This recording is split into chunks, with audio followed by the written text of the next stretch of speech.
ব্লগটা যে এরমভাবে শুরু করতে হবে তা আমি স্বপ্নেও ভাবিনি জানেন, কারণ সময় পরিস্থিতি প্রত্যেক দিনই অন্য অন্য রকমের হয়। সত্যি কথা বলতে একটা ব্লগ শুধুমাত্র ব্লগ হলেই হয় না, নিজের হাজারটা সংসারের কাজকর্ম, নিজের মনের গভীর কথাগুলোই শেয়ার করা উচিত এই ব্লগের মধ্যে। সত্যি কথা বলতে ব্লগ যারা আমরা করি, মানে বিশেষ করে ডেলি ব্লগার, হ্যাঁ, আর সেটাও যদি বা হয় হাউস ওয়াইফ, তাহলে দেখবেন কিছু কাজ করার ক্ষেত্রেও অন্য রকমের একটা আনন্দ থাকে, হ্যাঁ, যেটা আমি আমার কাজের মধ্যে ফিরে পাই সেই আনন্দটা। সত্যি কথা, এই যে এখন আমি লঙ্কা কাটছি, তবে কি আমি বলবো যে লঙ্কা কাটছি না, কিছু কিছু মনের কথাও শেয়ার করতে হয় নিজের পরিবারের সাথে। আর আমি তো আপনাদের নিজের পরিবারই মনে করি, তাই না বলুন? তো সেই জন্যই বললাম আজকের ব্লগটা ঠিক অন্যরকম শুরু হয়েছে। কারণ আমার ব্লগ যারা ডেলি দেখেন তারা জানেনই একটু সিনেমাটিক শর্ট থাকে সামনে, একটু ইন্ট্রোটা একটু অন্যরকমের হয়। সত্যি কথা বলতে আজ তেমন কোনো কিছু না, কারণ সংসারে পাঁচটা আঙুল যেরকম মানে হয় না যে সমান না, আর সংসারে থাকতে গিয়ে তো হাঁড়ি বাসন ঠোকাঠুকি লেগেই থাকে। তো আমাদের পরিবারেও চলছে একটু মানে ওই রকমই সমস্যা, যেই কারণে মন মেজাজ কোনো কিছুই ভালো নেই। সাথে আমি রান্নাবাড়ি থেকে কাজকর্ম কোনো কিছুই মানে ঠিক আগের বিগত 3-4 দিনের আগের যে ব্লগগুলো দেখবেন ওই রকম সাজানো গোছানো ঠিক দিতে পারি না। কিন্তু করবো বলুন, যেটুকু করেছি সেটুকু শেয়ার করেছি। আছে না নাই রে বাবা, ডিম চাই, এই যে টাকা। আর এই যে দেখুন বৃষ্টি পড়ছে, অলরেডি কত বৃষ্টি পড়েছে, মানুষের বুদ্ধি এখান থেকে নিয়ে এইরকম করে টেনে দিয়েছে পুরো ওয়েদার। এখানে গরু থাকছে, এই যে নান। আর এটা আমাদের গ্রামের দোকান যেরকম হয়, তাই সেটাই শেয়ার করছি। আজকে আমি গেছিলাম হচ্ছে আমাদের গ্রামের দোকানে ডিম কিনতে, কারণ আমাদের দেখবেন টুকটাক ছোট্ট গ্রাম পাড়াগুলোতে একটা একটা করে মানে দোকান বসে এরমটাই। তো আমার বাড়িতে আজকে ছিল না কিছু, তাই হচ্ছে কি ছিল না কিছু বলতে কি, এটা হচ্ছে কি বৃহস্পতিবারের মানে দুপুরবেলার দিকে, হ্যাঁ। তো আয়নের আব্বা গেছিলো হচ্ছে আমাদের রায়গঞ্জের যে কন্যাজার আছে সেখানেই একটা কাজে বিশেষ।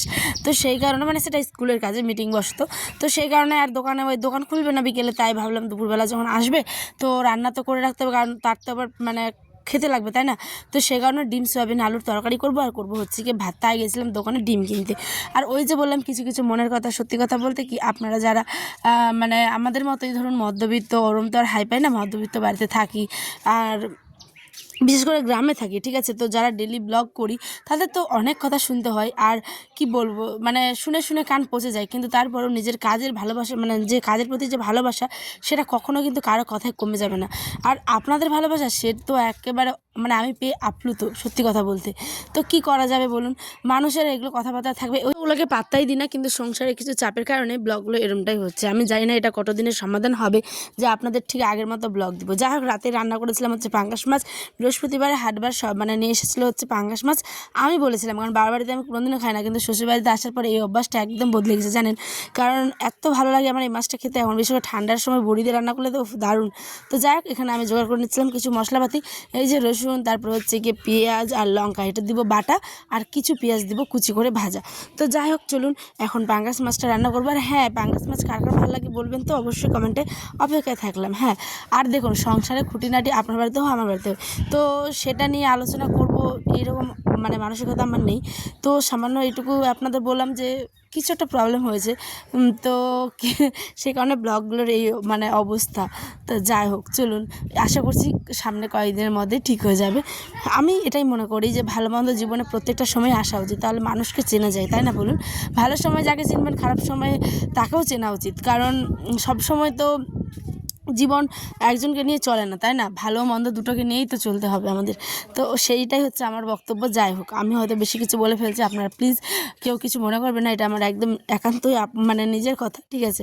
ভাত হয়ে গেছে, বরমাসার তো প্রচণ্ড খিদে পেয়েছে, যে দুপুরে এসে ডিম আলু করেছিলাম সেটা আর দেখাতেই পারিনি, কারণটা আর নাইবা বললাম। তো যাই হোক, খাওয়া দাওয়া হয়ে একদম চটপট বেরিয়ে গেছিলাম হচ্ছে বাড়ির বাইরে একটা কাজে।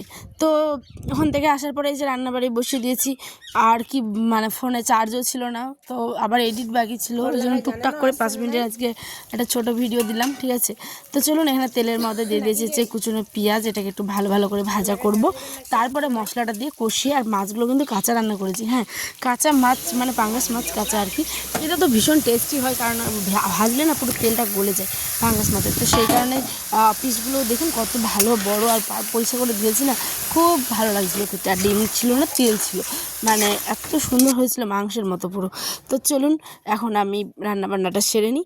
আর ওই দিয়ে কিন্তু ঘরে কিছু কাজ আছে, হাটবার তো হাটের যে সমস্ত জিনিসগুলো এনেছে সেগুলো গুছোতে হবে। দেখুন মাথা ঠিক নেই, কী বলতে কী বলছি আমি নিজেও জানি না।